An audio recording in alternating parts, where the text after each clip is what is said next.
வணக்கம் viewers, welcome to Tamil Mojo.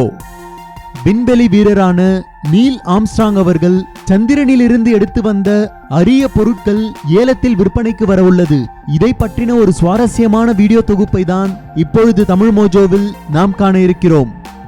அமெரிக்க விண்வெளி வீரரான நீல் ஆம்ஸ்ட்ராங் அவர்கள் கடந்த 1969 ஆண்டு ஜூலை 20 அப்பல்லோ 11 ஸ்பேஸ் லைட் என்று சொல்லப்படும் அப்பல்லோ 11 ரக விண்கலம் மூலம் சந்திரனில் இறங்கினார்.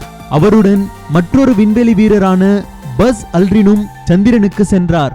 இருவரும் அங்கிருந்து மண் துகள்கள் மற்றும் சந்திர மண்டலத்தின் 5 வெவ்வேறு இடங்களிலிருந்து எடுக்கப்பட்ட 12 பாறை படிவங்கள் போன்ற அரிய பொருட்களை ஒரு பையில் போட்டுக்கொண்டு பூமிக்கு எடுத்து வந்தார்கள்.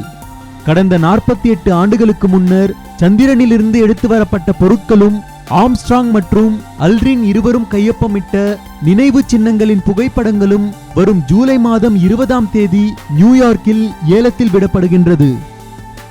இந்த அரிய பொருட்கள் $2 மில்லியன் முதல் $4 மில்லியன் வரை ஏலத்தில் விற்பனையாகும் என எதிர்பார்க்கப்படுகிறது. இதை பற்றின உங்களது கருத்துக்களை கமெண்ட் பண்ணுங்க. இந்த வீடியோ உங்களுக்கு பிடிச்சிருந்தா லைக் பண்ணுங்க, ஷேர் பண்ணுங்க. மேலும் இது போன்று உலகளாவிய பல சுவாரஸ்யமான தகவல்களை தெரிந்து கொள்ள தமிழ் மோஜோ சேனலை சப்ஸ்கிரைப் பண்ணுங்க.